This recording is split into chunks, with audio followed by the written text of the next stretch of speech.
एक छोटी सी कहानी से मैं 3 दिनों की इन चर्चाओं को शुरू करना चाहूंगा।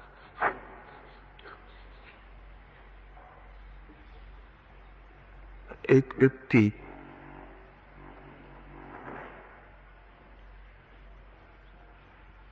बहुत विस्मरणशील था, छोटी छोटी बातें भी भूल जाता। बड़ी कठिनाई थी उसके जीवन में,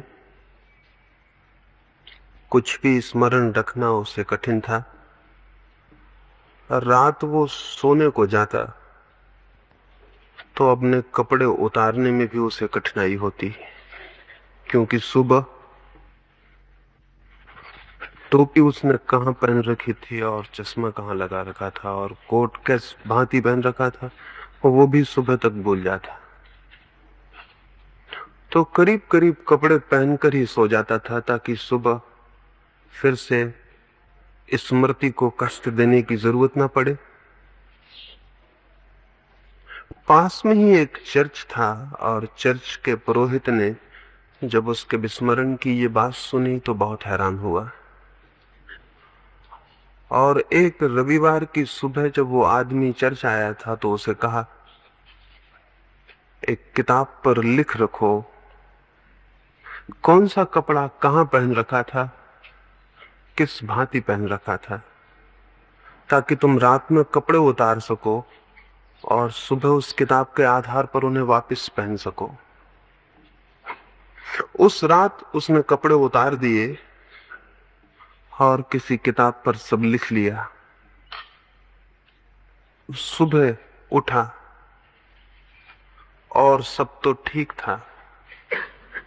टोपी सिर पर पहननी है ये भी लिखा था, कोट कहां पहनना है ये भी लिखा था, कौन सा मोजा किस पैर में पहनना है ये भी लिखा था, कौन सा जूता किस पैर में डालना है ये भी लिखा था। लेकिन वो ये लिखना भूल गया कि खुद कहां है,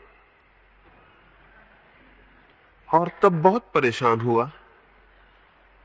सब चीजें तो ठीक थी और सब चीजें कहां पहननी ये भी ज्ञात था, लेकिन मैं कहां हूं ये वो रात लिखना भूल गया था। वो सुबह मुंह अंधेरे ही पादरी के घर पहुंच गया। नग्न था बिल्कुल। पादरी भी देख के घबरा गया और पहचान न पाया। हमारी सारी पहचान तो वस्त्रों की है। नग्न व्यक्ति को देख के शायद हम भी न पहचान पाए कि वो कौन है। पादरी बहुत हैरान हुआ। उसने पूछा, आप कौन हैं और कैसे आए? उस व्यक्ति ने कहा, यही तो पूछने में भी आया हूं कि मैं कौन हूं और कहां हूं, क्योंकि बाकी सारे वस्त्र तो ठीक हैं, लेकिन रात में ये लिखना भूल गया, अपने बाबत लिखना भूल गया। पता नहीं उस धर्म पुरोहित ने क्या उसे कहा, उससे कोई संबंध भी नहीं। लेकिन इस कहानी से मैं इसलिए इन 3 दिनों की चर्चाओं को शुरू करना चाहता हूं, क्योंकि करीब करीब इसी हालत में हम सारे लोग हैं। हमें ज्ञात है बहुत सी बातें, जीवन का सब कुछ ज्ञात है, सिर्फ एक तथ्य को छोड़कर कि हम कहां हैं और कौन है। मैं कौन हूं इसका हमें कोई भी स्मरण नहीं है। और उस व्यक्ति के साथ तो बात ठीक भी थी, क्योंकि वो और सब बातें भी भूल जाता था, इसलिए ये बहुत स्वाभाविक मालूम होता है कि अपने को भी भूल जाए। लेकिन हमारे साथ बड़ी मुश्किल है, हमें और सब बातें तो याद है, ये हमें याद नहीं कि हम कौन हैं और कहां हैं। इसलिए उस पर हंसना उतना उचित नहीं है जितना अपने पर हंसना उचित होगा। विस्मरण उसकी आदत थी, विस्मरण हमारी आदत नहीं है। और सब कुछ हमें स्मरण है, सिर्फ एक बात स्मरण नहीं है। इसलिए हम कपड़े भी ठीक से पहन लेते हैं और जूते भी, और घर भी ठीक से बसा लेते हैं, लेकिन जीवन हमारा ठीक नहीं हो पाता है। जीवन हमारा ठीक होगा भी नहीं। जो केंद्रीय है जीवन में, उसकी हमें कोई स्मृति नहीं। और मैंने कहा कि नग्न जब वो धर्म पुरोहित के द्वार पर खड़ा हो गया, तो धर्म पुरोहित भी पहचान नहीं पाया कि वो कौन है, क्योंकि हम सभी एक दूसरों को वस्त्रों से पहचानते हैं। यहां हम इतने लोग आए हैं, अगर निर्वस्त्र आ जाएं तो कोई किसी को पहचान भी नहीं सकेगा कि कौन कौन है। लेकिन ये तो ठीक भी है कि हम दूसरों को वस्त्रों से पहचाने। बड़े मजे और आश्चर्य की बात तो यह है कि हम अपने को भी अपने वस्त्रों से ही पहचानते हैं। अपनी आत्मा का तो हमें कोई स्मरण नहीं, अपने स्वरूप का तो हमें कोई बोध नहीं, तो अपने वस्त्रों, और बहुत प्रकार के वस्त्र हैं। जो वस्त्र हम पहने हुए हैं वे धन के, पदवियों के, पदों के, सामाजिक प्रतिष्ठा के, अहंकार के, उपाधियों के, वो सारे वस्त्र हैं, और उनसे ही हम अपने को भी पहचानते हैं। वस्त्रों से जो अपने को पहचानता है, वो उसका जीवन यदि अंधकारपूर्ण हो जाए, यदि उसका जीवन दुख से भर जाए, पीड़ा और विपन्नता से, तो आश्चर्य नहीं है, क्योंकि वस्त्र हमारे प्राण नहीं है, वस्त्र हमारी आत्मा नहीं है। लेकिन हम अपने को अपने वस्त्रों से ही जानते हैं, उससे गहरी हमारी कोई पहुंच नहीं है। इन 3 दिनों में इन वस्त्रों के पार जो हमारा होना है, उस तरफ, उस दिशा में कुछ बातें आपसे कहूंगा, और ये स्मरण दिलाना चाहूंगा कि जो वस्त्रों में खोया है वो अपने जीवन को गंवा रहा है, और जो केवल वस्त्रों में अपने को पहचान रहा है वो अपने को पहचान ही नहीं रहा है, वो अपने को पा भी नहीं सकेगा। और जो व्यक्ति अपने को ही ना पा सके, उसके और कुछ भी पा लेने का कोई भी मूल्य नहीं है। अपने को खोकर अगर सारी दुनिया भी पाई जा सके तो भी उसका कोई मूल्य नहीं है। एक और छोटी कहानी मुझे स्मरण आई, वो मैं कहूं, और फिर आज की सुबह इस आत्मविस्मरण के संबंध में जो मुझे कहना है वो आपको कहूंगा। 3 मित्र यात्रा पर निकले। पहली ही रात एक जंगल में उन्हें विश्राम करना पड़ा। खतरनाक स्थान था, जंगली जानवरों का डर था, डाकू और लुटेरों का भी भय था, अंधेरी रात थी।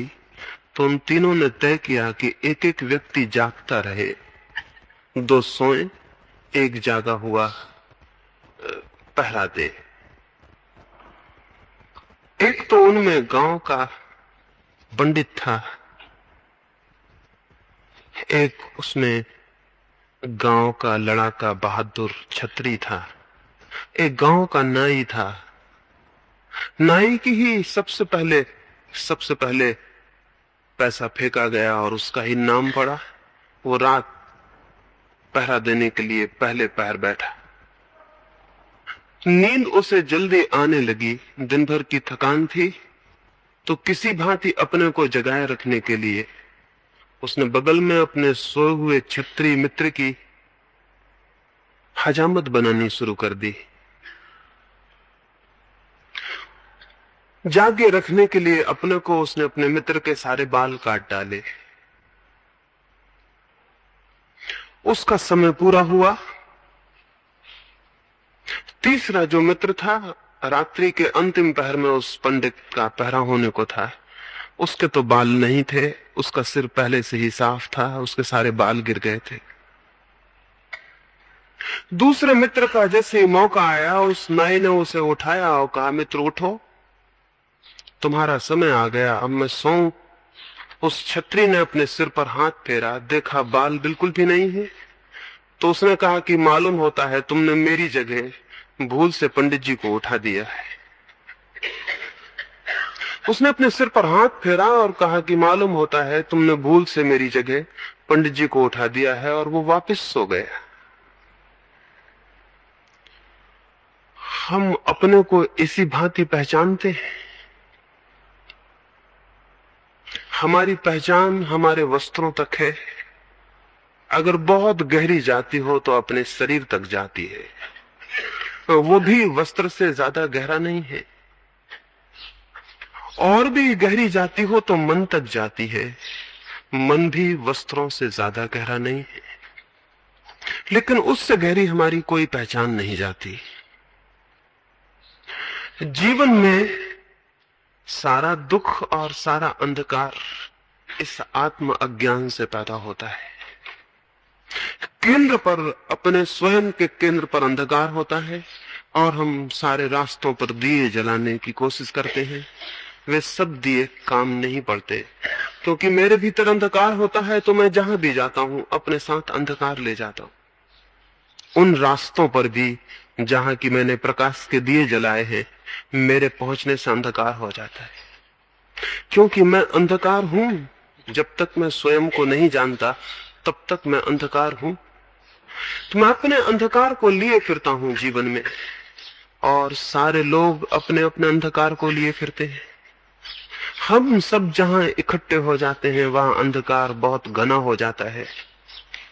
एक एक व्यक्ति उतने अंधकार में है, और जहां पूरी मनुष्य जाति इकट्ठी हो वहां अंधकार बहुत घना हो जाता है। मनुष्य जाति के पिछले 3-4 हजार वर्षों का इतिहास इसी अंधकार का इतिहास है। फिर इस अंधकार से संघर्ष पैदा होता है, युद्ध पैदा होते हैं, हिंसा पैदा होती है। इस अंधकार से ईर्ष्या पैदा होती है, घृणा पैदा होती है, क्रोध पैदा होता है। इस अंधकार से विध्वंस पैदा होता है। हम खुद दुखी होते हैं, औरों को दुखी करते हैं।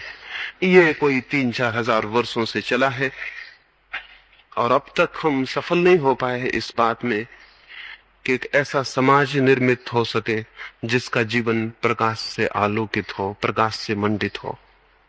क्या आपको ज्ञात है कि 3000 वर्षों में कोई 14,600 युद्ध हुए?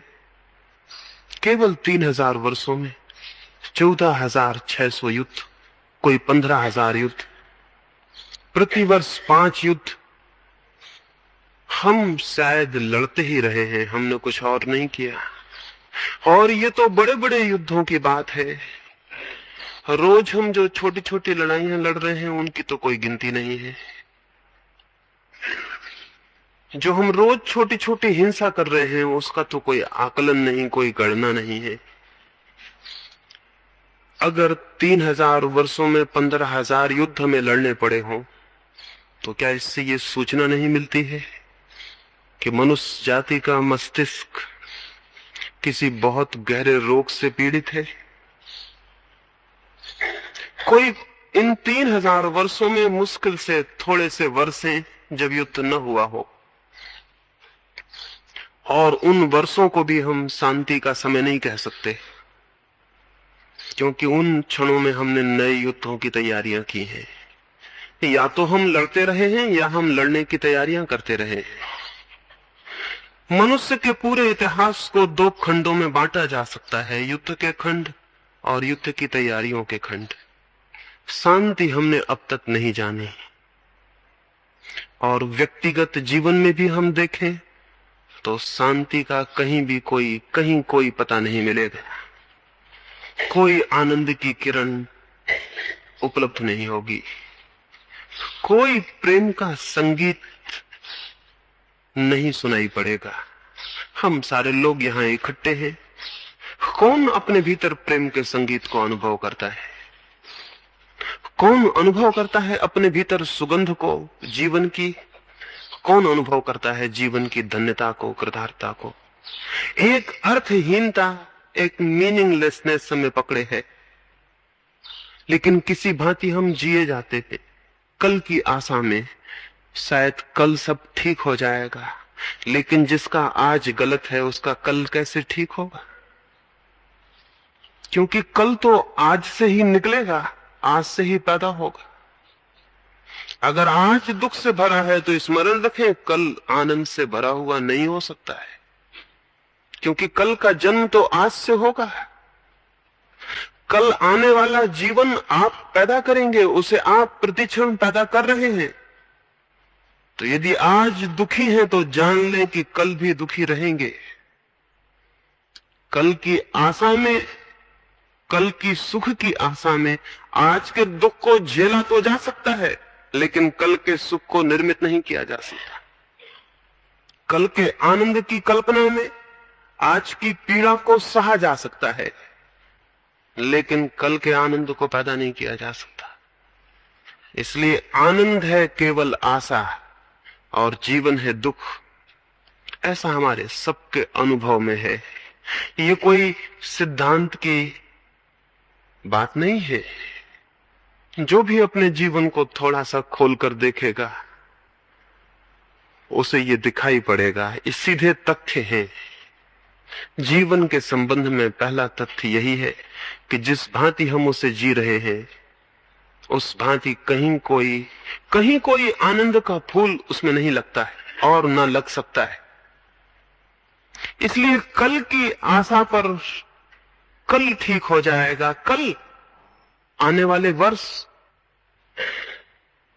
या आने वाली जिंदगी में, परलोक में, पुनर्जन्म में सब ठीक हो जाएगा। ये सब कल की आशा का विस्तार है। कोई सोचता हो कि इस जन्म के बाद अगले जन्म में सब ठीक हो जाएगा, वो उसी तरह की भ्रांति में है जिस तरह की भ्रांति में जो सोचता है आज दुख है कल शांति कल सुख हो जाएगा। कोई सोचता हो मोक्ष में सब ठीक हो जाएगा तो भ्रांति में है, क्योंकि कल मुझसे पैदा होगा। आने वाला जन्म भी मोक्ष भी जो भी होने वाला है वो मुझसे पैदा होगा। और अगर मेरा आज अंधकारपूर्ण है तो कल मेरा प्रकाशित नहीं हो सकता। फिर क्या हम निराश हो जाएं और कल की सारी आशा छोड़ दें? मैं आपसे कहता हूं निश्चित ही कल के प्रति कोई आशा रखने का कारण नहीं है, लेकिन इससे निराश होने का भी कोई कारण नहीं है। आज के प्रति आशा से भरा जा सकता है, आज को परिवर्तित किया जा सकता है। मैं जो हूं उस होने में क्रांति लाई जा सकती है। मैं कल क्या होऊंगा इसके द्वारा नहीं, बल्कि जो मैं अभी हूं उसके ज्ञान, उसके बोध, उसके प्रति जागरण से, उसे जान लेने से, आत्म स्मृति से क्रांति उत्पन्न हो सकती है। यदि मैं जान सकूं स्वयं को तो वो दिया उपलब्ध हो जाएगा जो मेरे जीवन से अंधकार को नष्ट कर दे। और स्वयं को जाने बिना और न कोई दिया है और न कोई प्रकाश है, न कोई आशा है। पहली बात, हम स्वयं को नहीं जानते।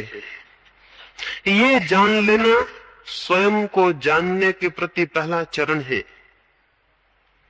कोई सोचता हो कि मैं स्वयं को जानता हूं तो स्वयं को जानने के प्रति द्वार बंद हो जाएंगे। और धर्म की बहुत सी शिक्षाओं ने, संस्कृति ने, इधर हजारों वर्ष से दोहराए गए सिद्धांतों ने, आत्मा और परमात्मा की बातों ने हम में से बहुतों को यह भ्रम पैदा कर दिया है कि हम अपने को जानते हैं। इस भ्रम ने हमारे आत्म अज्ञान को गहरा किया है। स्वयं को जानने के भ्रम से बड़ा, इन शब्दों और सिद्धांतों के आधार पर स्वयं को जानने के भ्रम से बड़ा आत्मज्ञान में और कोई दूसरा अटकाव, कोई दूसरी दीवार, कोई दूसरा अवरोध नहीं। छोटे से बच्चे भी जानते हैं कि हम आत्मा हैं और बूढ़े भी दोहराते हैं कि हम आत्मा हैं। ये शब्द हैं, ये सत्ता का अनुभव हो तो जीवन बिल्कुल दूसरा हो जाए। ये सिद्धांत हैं, ये स्वयं की प्रतीति और साक्षात हो तो जीवन नया हो जाए और जीवन आनंद से भर जाए। लेकिन इन शब्दों को हमने सहारों की भांति पकड़ा हुआ है। अज्ञान में इन शब्दों से पैदा हुए झूठे ज्ञान को हमने बहुत तीव्रता से पकड़ा है। उसे छोड़ने में भी भय मालूम होता है। इसलिए जैसे जैसे आदमी मृत्यु के करीब पहुंचता है वैसे वैसे इन शब्दों को और जोर से पकड़ लेता है। वैसे वैसे गीता, कुरान और बाइबल उसके मस्तिष्क पर और जोर से बैठते जाते हैं। वैसे वैसे वो मंदिरों के द्वार खटखटाने लगता है और साधु सन्यासियों के सत्संग में बैठने लगता है, ताकि इन शब्दों को जोर से पकड़ ले, ताकि आती हुई मौत के विरोध में कोई सुरक्षा का उपाय बना ले। इसलिए जितने लोग मृत्यु से भयभीत होते हैं वे सभी आत्मा की अमरता में विश्वास कर लेते हैं। उनका ये विश्वास उनका ज्ञान नहीं है। कोई विश्वास कभी ज्ञान नहीं होता, सब विश्वास अज्ञान होते हैं। जीवन के प्रति जो भी हम माने हुए बैठे हैं वो सब हमारा अज्ञान है, और उस मानने के कारण ज्ञान तक जाने का सारा द्वार बंद है। स्वयं की स्मृति में, स्वयं के संबंध में प्रचलित सिद्धांत सबसे बड़ी बाधाएं हैं। सिद्धांत तो क्या बाधा है, हम उन पर विश्वास कर लेते हैं, ये बाधा है। हमारे विश्वास बाधा है। और जो व्यक्ति जितने ज्यादा विश्वासों से ग्रसित हो जाता है उसके जीवन में विवेक के अवतरण का, विवेक के आगमन का, विवेक के उठने और जगने की संभावना का उतना ही उसी मात्रा में ह्रास हो जाता है। असंभव हो जाती है ये बात कि हम स्वयं को जान सकें, क्योंकि स्वयं को जानने के सिद्धांत हमें ये भ्रम पैदा कर देते हैं कि हम जानते हैं, और ये भ्रम बहुत तलों पर है। एक सन्यासी एक राजा के घर मेहमान था। उस राजा ने सुबह ही आके उस सन्यासी को पूछा, मैं सुनता हूं कि आप परमात्मा की बातें करते हैं, क्या मुझे परमात्मा से मिला दे सकेंगे? कि ये बात उस राजा ने अपने जीवन में और भी न मालूम कितने सन्यासियों से पूछी थी।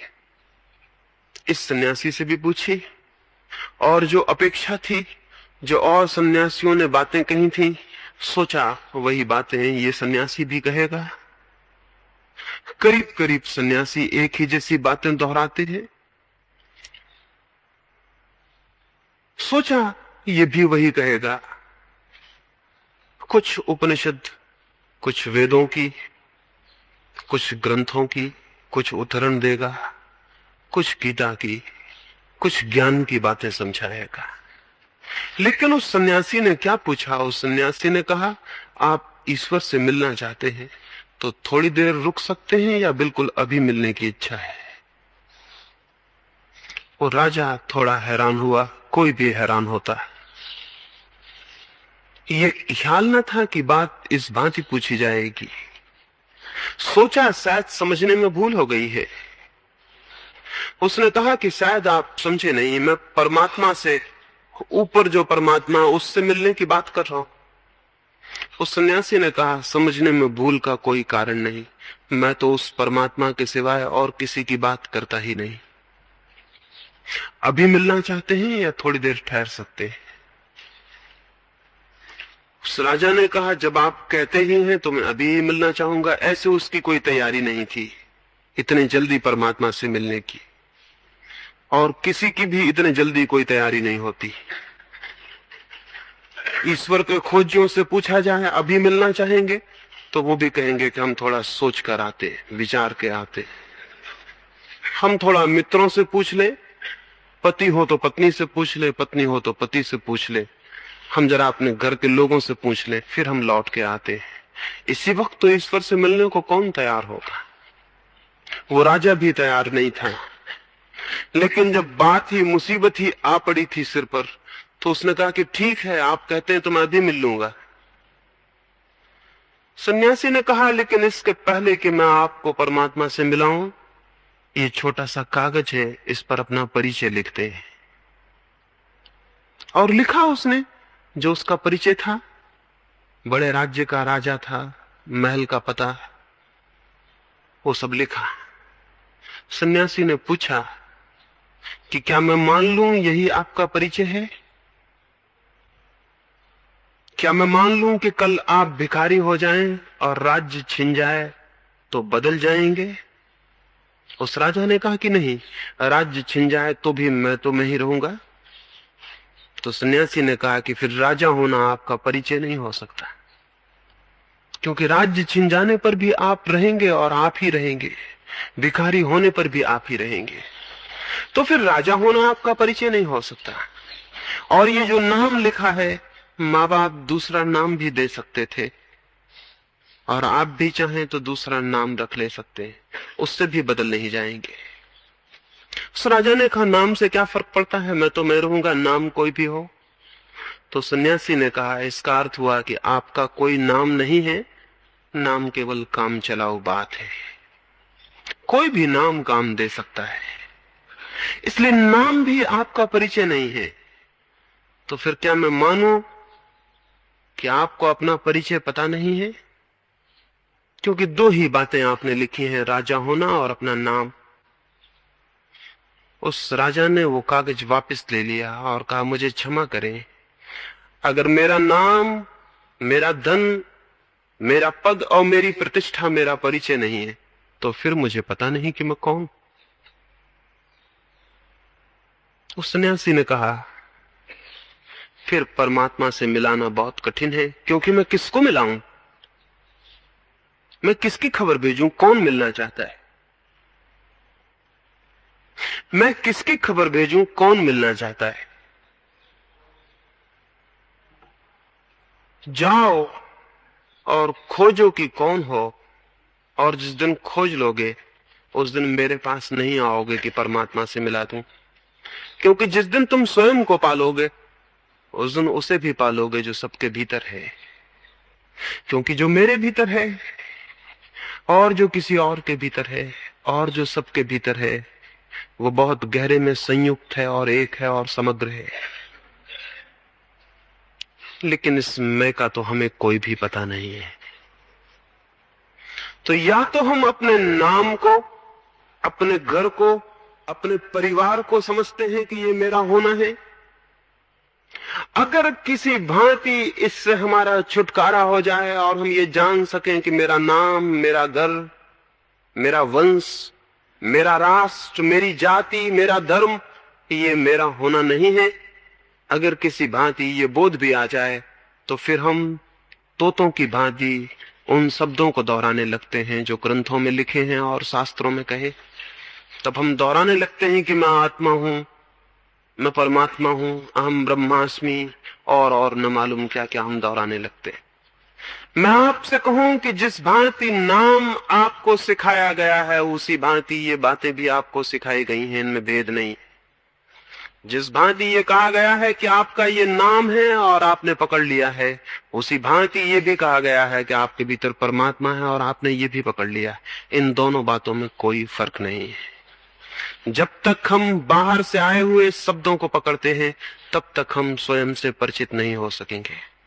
वे शब्द चाहे पिता ने दिए हों, चाहे समाज ने, चाहे ऋषियों ने, मुनियों ने, साधुओं ने, संतों ने, किन्हीं ने भी वे शब्द दिए हों, जब तक बाहर से आए हुए परिचय को हम पकड़ेंगे, तब तक उस परिचय का जन्म नहीं हो सकेगा जो हमारा परिचय है। तब तक हम उसे नहीं जान सकेंगे, तब तक उसे जानने का कोई मार्ग नहीं है।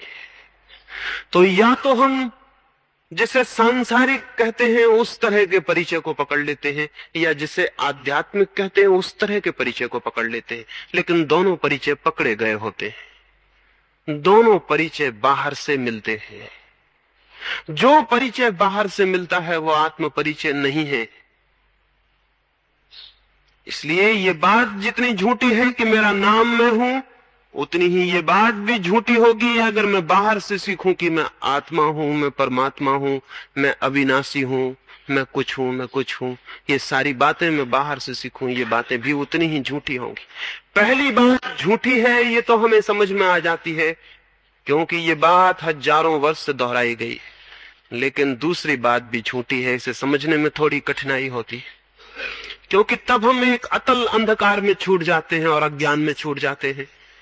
क्योंकि सांसारिक परिचय भी हमारा परिचय नहीं है और तथाकथित आध्यात्मिक परिचय भी हमारा परिचय नहीं है, तो फिर हमारा परिचय क्या है?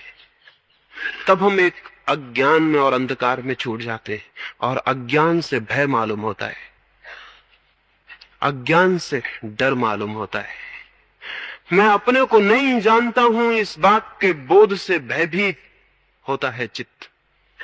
इसलिए हम कोई ना कोई परिचय तो मान लेना चाहते हैं। गृहस्थ का एक परिचय है और सन्यासी का एक परिचय है। ये दोनों परिचय झूठे हैं।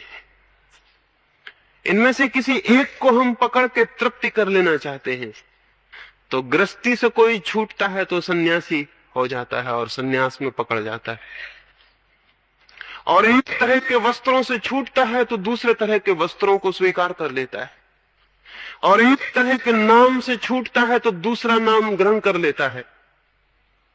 सन्यासी का नाम बदल देते हैं हम, दूसरा नाम दे देते हैं उसे, कपड़े बदल देते हैं, दूसरे वस्त्र दे देते हैं उसे, उसका ढंग बदल देते हैं, दूसरा ढंग दे देते हैं उसे। लेकिन उस रिक्त स्थान में छूटने को कोई राजी नहीं है जहां हमारा कोई परिचय नहीं है, ना सांसारिक और ना आध्यात्मिक।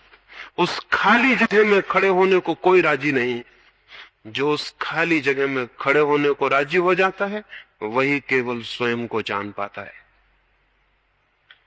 जो अपने सब परिचय छोड़ देता है और अपरिचय में खड़ा हो जाता है, जो अपने संबंध में सारे ज्ञान छोड़ देता है और अज्ञान में खड़ा हो जाता है, उसी अज्ञान में, उसी न जानने में, उसी नॉट नोइंग में, उस न जानने में, जब मुझे कुछ भी पता नहीं अपने बाबत और जो भी पता है उसे मैं छोड़ देता हूं, उसी स्थिति में, उसी क्रांति के क्षण में वो परिवर्तन घटित होता है जहां स्वयं के बोध का जन्म होता है। जब तक मैं किसी भी परिचय को पकड़ता हूं तब तक उस बोध के पैदा होने की भूमिका खड़ी नहीं होती।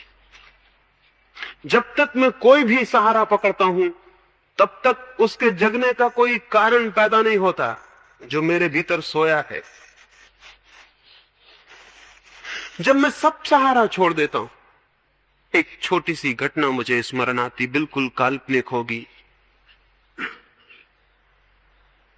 मैंने सुना है कि कृष्ण एक दिन भोजन करते थे और बीच भोजन में उठे और द्वार की तरफ भागे।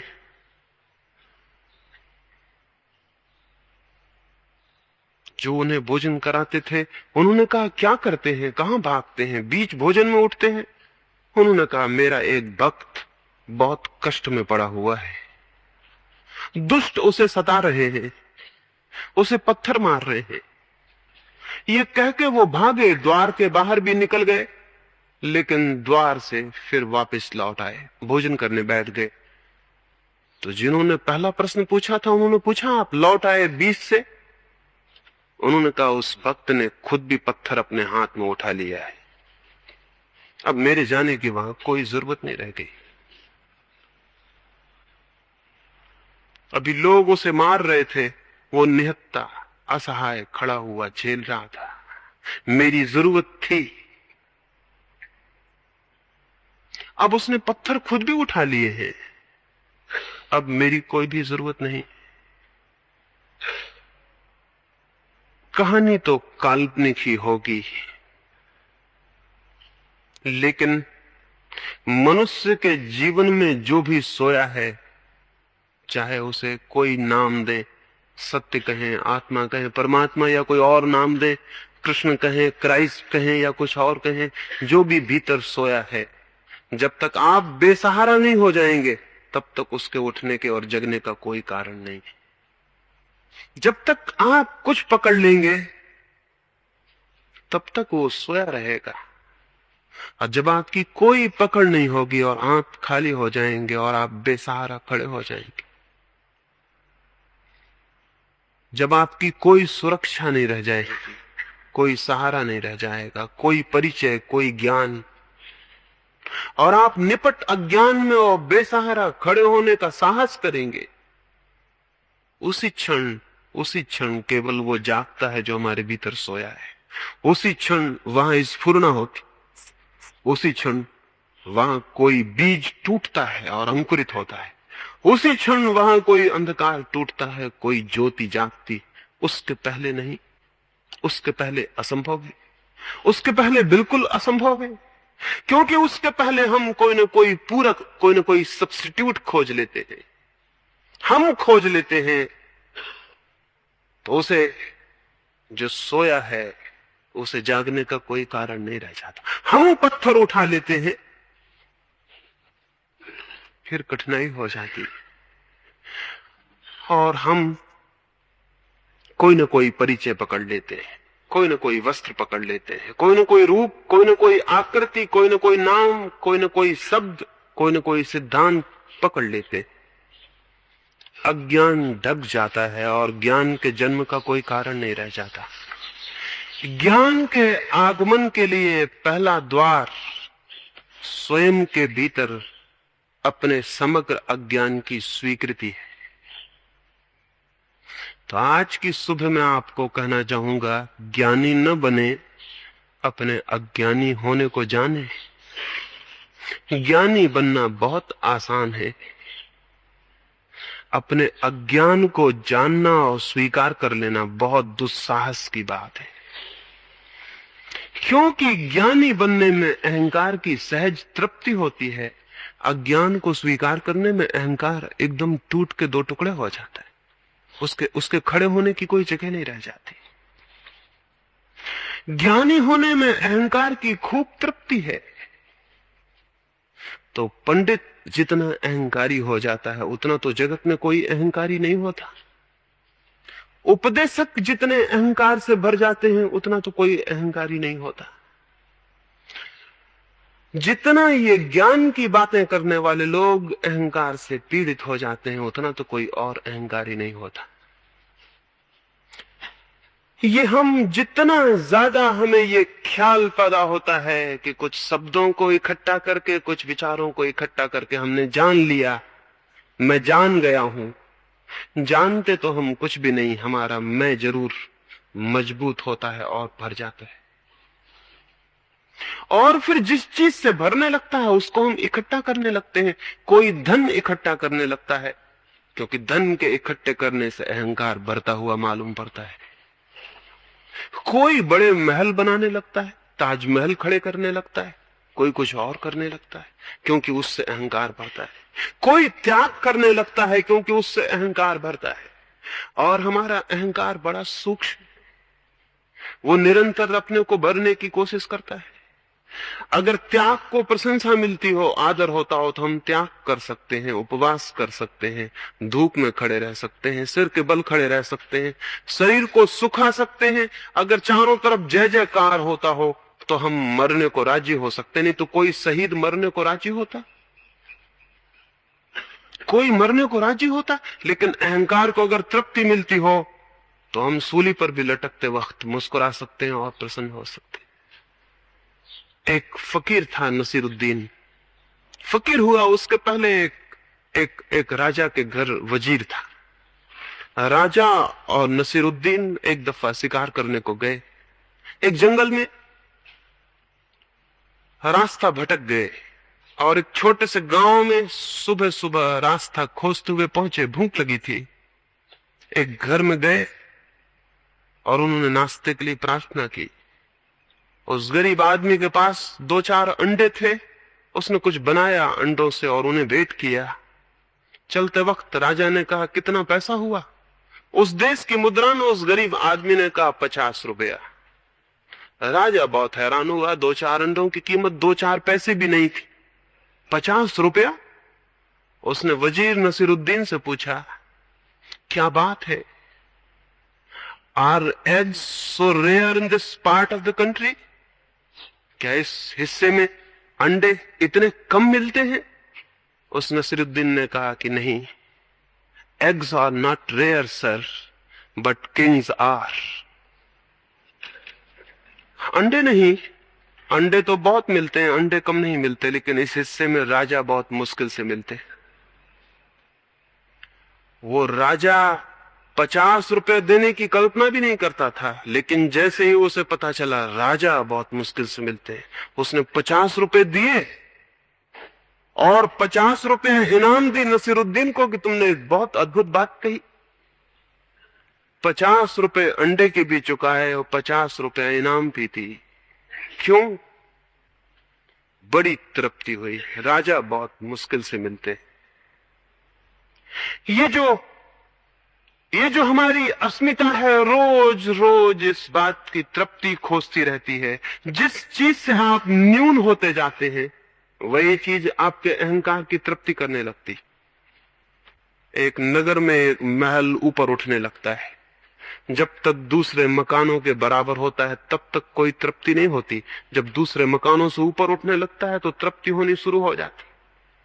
और जितना ऊपर उठने लगता है, और जिस दिन अकेला रह जाता है, उस गांव में एक ही रह जाता है ऊंचा मकान, उस दिन खूब तृप्ति होने लगती है। न्यूनता, अहंकार मांगता है न्यूनता। कोई त्याग करने लगता है, कोई धन इकट्ठा करने लगता है, कोई विचार का संग्रह करने लगता है, ज्ञानी बनने लगता है। और जिस दिन वो ज्ञानी बनता जाता है और अकेला, और धीरे धीरे लगता है वो अकेला ही रह गया, मालिक उस ज्ञान का और कोई भी मालिक नहीं, उस दिन बड़ी गहन तृप्ति होने लगती है। लेकिन अहंकार जितना जितना पुष्ट हो जाता है, स्वयं को जानना उतना ही असंभव हो जाता है। जितनी अस्मिता गहरी हो जाती है, ये जो ईगो है, ये जो मैं हूं, ये जितना सख्त और ठोस हो जाता है उतना ही उसे जानना मुश्किल हो जाता है। जो मैं हूं, जो मेरा वास्तविक होना। क्यों?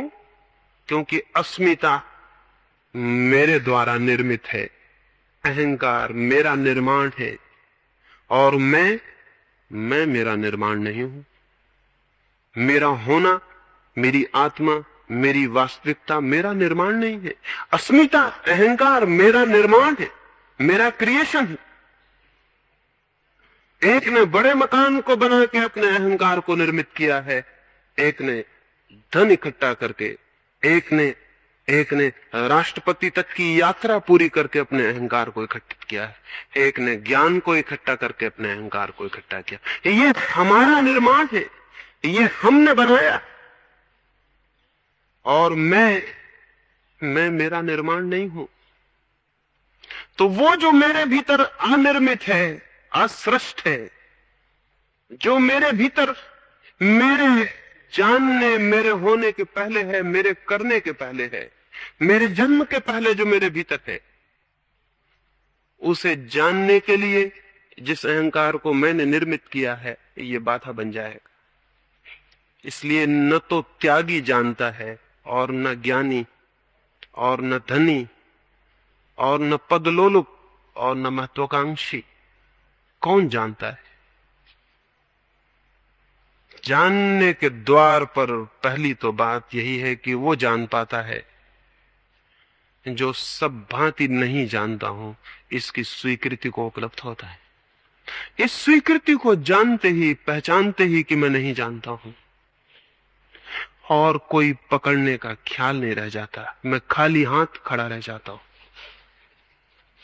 खाली हाथ खड़ा रह जाता हूं, खाली मन। मैं आपसे पूछूं आपका नाम क्या है, आप बहुत जल्दी उत्तर दे देते हैं कि मेरा नाम राम है, विष्णु है, या कुछ और है। क्यों? इतने विश्वस्त हैं कि यह आपका नाम है। कभी सोचा, कभी विचारा कि मैं ये क्या कह रहा हूं? एक जल्दी से नाम निकल आता है, हम नाम उत्तर दे देते हैं, बात खत्म हो जाती है। कभी थोड़ी देर ठहर जाएं और सोचें, मेरा नाम है कुछ, तो शायद भीतर एक सन्नाटा हो जाए, एक साइलेंस हो जाए, एक मौन हो जाए। कोई नाम खोजे से न मिले तो एक मौन पैदा हो जाए।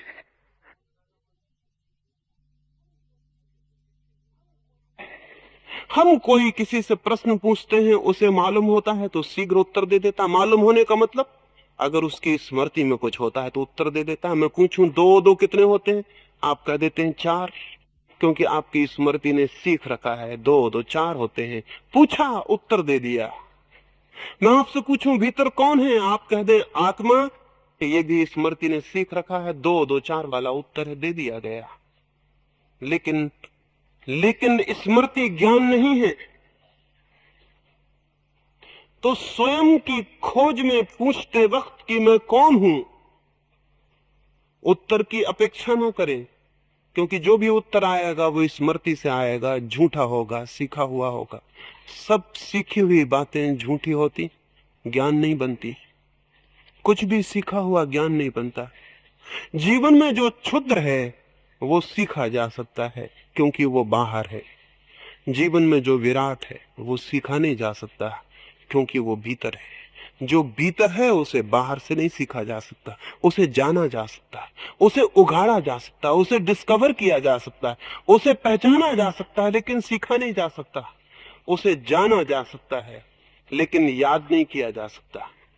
तो जब भी प्रश्न पूछें कि मैं कौन हूं, और वो मनुष्य कभी धार्मिक ना हो पाएगा जिसने अपने से ये ना पूछा हो कि मैं कौन, और वो मनुष्य कभी सत्य को ना जान पाएगा, और कभी आनंद को भी उपलब्ध ना हो पाएगा जिसने अपने प्राणों की सारी गहराई में न पूछा हो कि मैं कौन हूं। और अगर कोई भी उत्तर आता हो तो उत्तर को इनकार कर दें, क्योंकि उत्तर सीखा हुआ होगा, स्मृति से आया हुआ होगा। और स्मृति तो केवल वही जानती है जो सीख लिया गया है। स्मृति उसे नहीं जानती जिसे हम नहीं जानते। जो अज्ञात है, अननोन है, जो अभी अपरिचित है, उसे स्मृति नहीं जानती। स्मृति तो जो सीख लिया गया उसका संग्रह है। स्मृति के उत्तर को इनकार करें, स्मृति कहे विष्णु हो तो उसे जाने दें, उसे पकड़े ना। स्मृति कहे आत्मा हो, उसे जाने दें, उसे पकड़े ना। स्मृति कहे परमात्मा हो, स्मृति कहे कुछ भी नहीं, केवल पदार्थ हो। अगर नास्तिक घर में पड़े तो स्मृति कहेगी कुछ भी नहीं है, केवल शरीर हो। अगर धार्मिक घर में पले, स्मृति कहेगी आत्मा हो, अजर अमर आत्मा हो। ये दोनों शिक्षाएं हैं, इनको छोड़ दें। नास्तिक को आस्तिक को जाने दें, ग्रंथों से आए हुए उत्तर को जाने दें। फिर क्या होगा? जब कोई उत्तर ना आएगा तो क्या होगा? जब किसी उत्तर की स्वीकृति ना होगी तो क्या होगा? भीतर एक सन्नाटा हो जाएगा, एक मौन खड़ा हो जाएगा, एक साइलेंस पैदा हो जाएगी। और उसी मौन से, उसी सन्नाटे से, उसी शून्य से उस चीज का अनुभव आना शुरू होता है जो स्वयं का होना है। पूछें मैं कौन हूं, और कृपा करके किसी उत्तर को न पकड़े। पूछें मैं कौन हूं, और प्रश्न ही रह जाने दें, उत्तर नहीं। और प्रश्न को ही गूंजने दें, और प्रश्न को ही प्राणों में छाने दें, और प्रश्न को ही उतरने दें गहरा। और कोई उत्तर न पकड़ें, क्योंकि सभी उत्तर सीखे हुए होंगे। कोई उत्तर हिंदू का, मुसलमान का, जैन का न पकड़े, सब उत्तर सीखे हुए होंगे। प्रश्न रह जाए मैं कौन हूं, तीर की भांति प्राणों को छेदता हुआ। सिर्फ प्रश्न रह जाए मैं कौन, और कोई उत्तर न हो, तो आप हैरान होंगे। उसी अंतराल में, उसी खाली जगह में, उसी मौन में वो किरण उतरनी शुरू होगी स्वयं की। स्वयं को जानने का पहला साक्षात, स्वयं के अनुभव का पहला बोध, पहला प्रकाश उतरना शुरू होगा। तो आज की सुबह निवेदन करना चाहता हूं, पूछें अपने से मैं कौन हूं, और किसी उत्तर को स्वीकार न करें जो बाहर से आया हुआ हो। किसी उत्तर को स्वीकार न करें, चाहे वो किसी भगवान के अवतार का उत्तर हो, चाहे किसी तीर्थंकर का, चाहे किसी ईश्वर पुत्र का, चाहे किसी पैगंबर का, चाहे किसी बुद्ध पुरुष का, किसी का भी उत्तर हो, उसे स्वीकार न करें। परमात्मा की खोज के मार्ग पर, सत्य की खोज के मार्ग पर जो भी बीच में आ जाए उसे विदा कर दें, उसे कहें हट जाओ। चाहे वो तीर्थंकर हो, चाहे ईश्वर पुत्र हो, चाहे भगवान स्वयं हो, उसे कहें कि रास्ता छोड़ दो।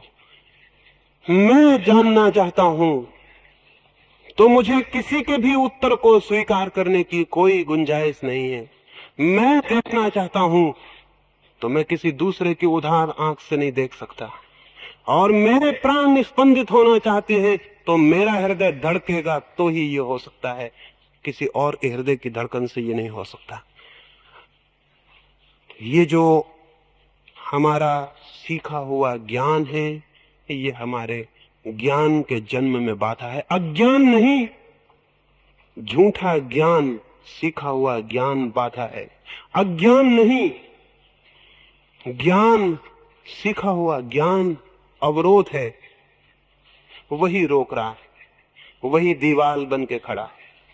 अज्ञान तो अत्यंत निर्दोष स्थिति में खड़ा कर देगा, बहुत इनोसेंस में खड़ा कर देगा, बहुत सरलता में, बहुत निरअहंकार स्थिति में खड़ा कर देगा।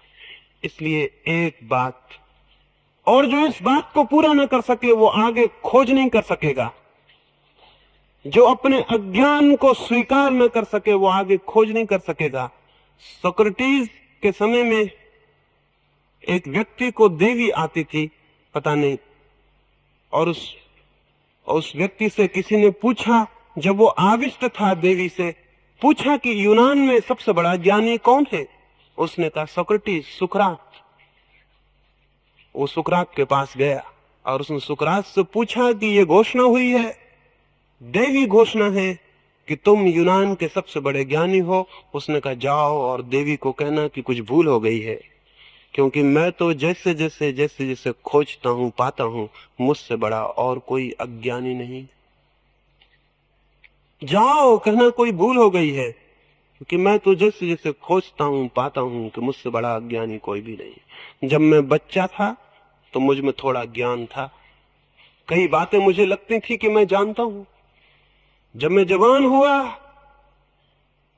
तो मेरा ज्ञान और कम हो गया, मुझे कई बातें पता चली कि वो मेरा बचपना था, मैं जानता नहीं था। और अब जब मैं बूढ़ा हो गया हूं तो मैं पाता हूं कि जो भी मैं जानता था वो कुछ भी नहीं जानता था।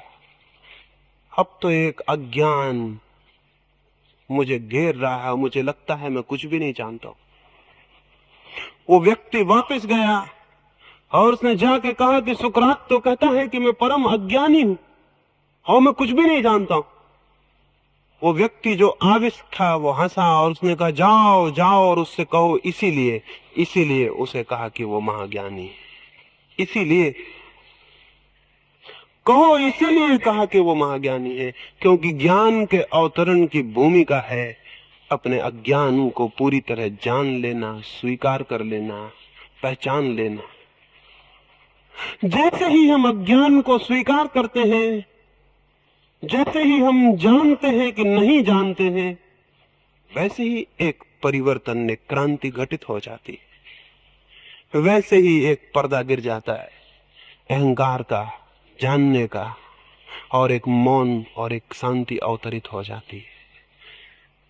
अंतिम रूप से आज तो सिर्फ प्रश्न उठाता हूं, वो आपके भीतर गूंजे मैं कौन हूं। लेकिन अगर वो प्रश्न मेरा है तो बेकार है, उसका कोई उपयोग नहीं होगा।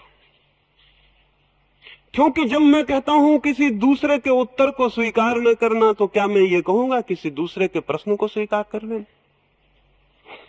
अगर वो प्रश्न मेरा है और आप उसे जाके दोहराएं कि मैं कौन हूं, तो वो प्रश्न झूठा, इम्पोर्टेंट होगा, उसमें कोई बल ना होगा, कोई शक्ति ना होगी। वो प्रश्न आपका हो तो ही आपके प्राणों में स्पंदन ला सकता है। वो प्रश्न आपका हो तो ही आपके प्राणों में आंदोलन ला सकता है। वो प्रश्न आपका हो तो ही तीर की भांति आपके गहरे से गहरे अंतस्थल तक पहुंच सकता है। क्या आपके भीतर प्रश्न है? क्या आपके भीतर अपना प्रश्न है? क्या जीवन आपके मन में प्रश्न नहीं उठाता? क्या जीवन आपको जिज्ञासा से नहीं भरता? क्या जीवन आपके सामने ये सवाल खड़ा नहीं करता है कि मैं कौन हूं, ये क्या है? क्या आप एकदम बहरे और अंधे हैं? क्या आपके हृदय में कोई जिज्ञासा ही पैदा नहीं होती? अगर होती हो कोई जिज्ञासा, अगर होता हो कोई प्रश्न खड़ा, अगर होती हो कोई प्यास मन में जानने की, पहचानने की, जीवन के सत्य को पाने की, तो उसे इकट्ठा कर ले और उसे एक प्रश्न बन जाने दें। क्योंकि जो और चीजों के संबंध में पूछने जाता है वो दूर निकल गया, उसने बुनियादी प्रश्न छोड़ दिया। बुनियादी प्रश्न तो स्वयं से शुरू होता है, मैं कौन हूं। और अगर भाग्य से सौभाग्य से आपका प्रश्न खड़ा हो जाए और दूसरों के उत्तर आप विदा कर सके, तो कोई बाधा नहीं है स्वयं को जान लेने में। कोई बाधा नहीं है, कोई बाधा नहीं है, कोई दीवार नहीं है। लेकिन बहुतों के मन में प्रश्न ही नहीं,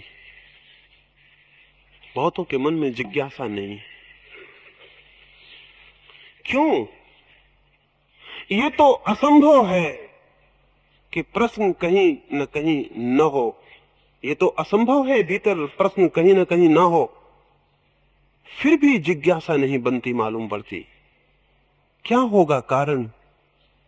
कारण है साहस की कमी है। क्यों? हम केवल वे ही प्रश्न पूछते हैं जिन उत्तर हमें मालूम है। हम केवल वे ही प्रश्न पूछते हैं जिनके उत्तर हमें मालूम।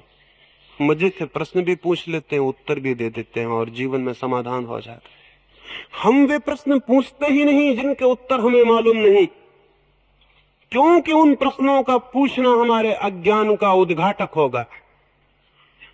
इसलिए डरते, इसलिए भयभीत रहते हैं, उन प्रश्नों से दूर रहते हैं, उन प्रश्नों से बचते हैं जिनसे हमारे अज्ञान का उद्घाटन हो जाए।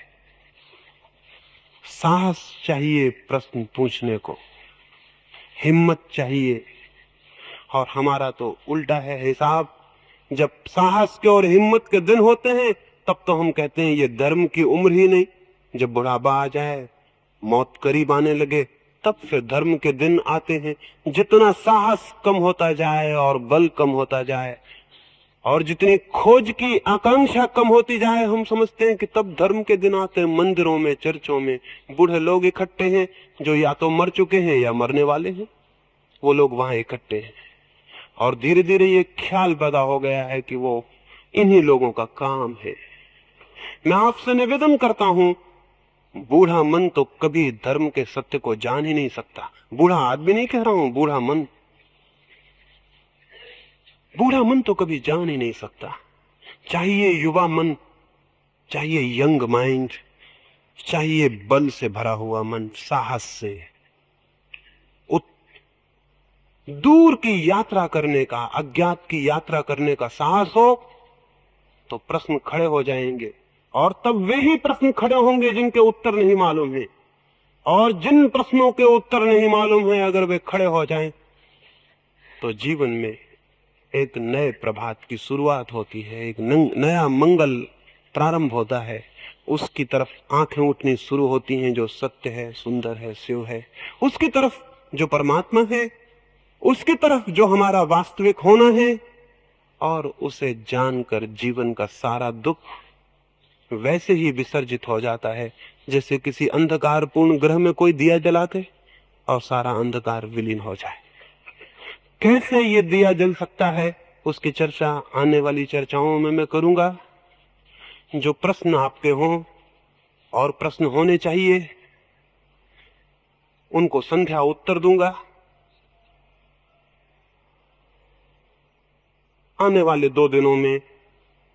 लेकिन तभी आए जब आपको ये ख्याल स्पष्ट होने लगे कि आपका कोई प्रश्न भीतर जग रहा है। अन्यथा आने की कोई जरूरत नहीं है, कोई कारण नहीं है। अगर आपको लगे कि आपको ये एहसास होता है कि आप नहीं जानते हैं, तो आए, तो कुछ खोज हो सकती है, तो हम मिलकर कुछ यात्रा तय कर सकते हैं। तो कुछ मैं अपने हृदय की आपसे बातें कहूं, इसलिए नहीं कि आप उनको स्वीकार कर लें, इसलिए नहीं कि आप उन पर विश्वास कर लें, इसलिए नहीं कि आप उनको अपनी मान्यता बना लें, इसलिए नहीं कि मेरी बातें आपका ज्ञान बन जाएं, नहीं बन सकती हैं और न उन्हें बनाने की जरूरत है। लेकिन इसलिए कि शायद यहां हम इकट्ठे हों और विचार करें और आपकी जिज्ञासा तीव्र हो जाए और आपकी प्यास गहरी हो जाए और जिस प्यास से आप अपरिचित हैं उसका बोध हो जाए। शायद एक खोज का प्रारंभ हो जाए, शायद एक बीज आपके भीतर टूट जाए और एक अंकुर बनने लगे। शायद एक नया जीवन और एक नई गति और एक नए मनुष्य होने की शुरुआत हो जाए। इसलिए 3 दिन थोड़ी सी बातें मैं आपसे करूंगा।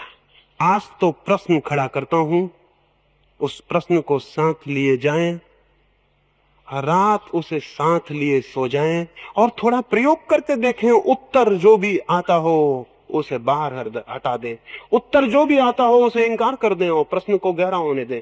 जहां आपने उत्तर पकड़ा प्रश्न वहीं मर जाएगा, जहां आपने उत्तर पकड़ा प्रश्न वहीं समाप्त हो जाएगा। तो अगर प्रश्न को गहरे जाने देना है तो उत्तर मत पकड़ना। जब प्रश्न ही प्रश्न रह जाए और कोई उत्तर मन में ना हो, तब कोई चीज जगनी शुरू होगी, तब कोई हमारे भीतर से दौड़ेगा हमारी सहायता को, तब कोई हमारे भीतर से उठेगा हमारी सहायता को, तब हमारे भीतर कोई जगेगा जो सोया है। और वही आत्म परिचय बन जाता है, वही आत्मज्ञान बन जाता है।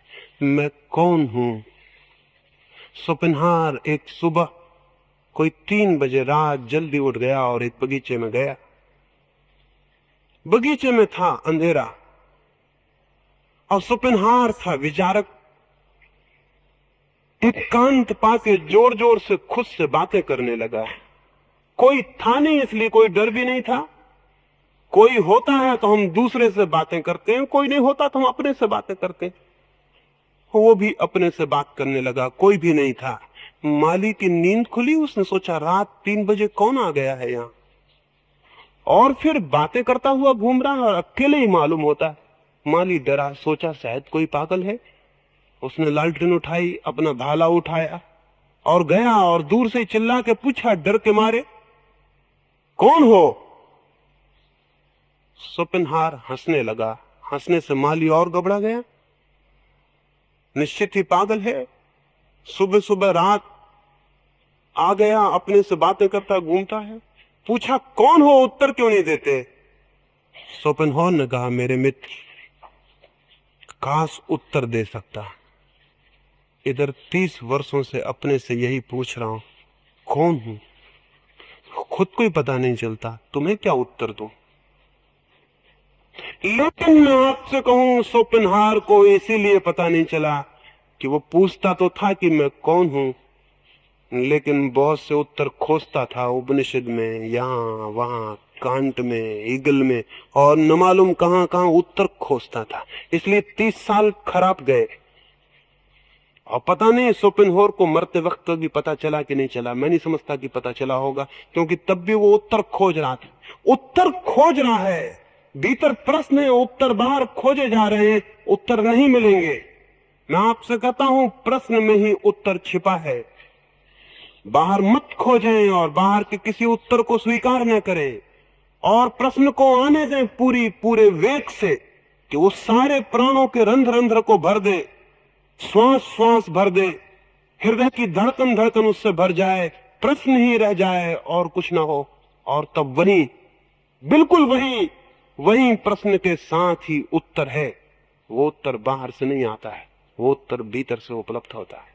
परमात्मा करे वो उत्तर उपलब्ध हो, लेकिन प्रश्न आपको पूछना पड़ेगा।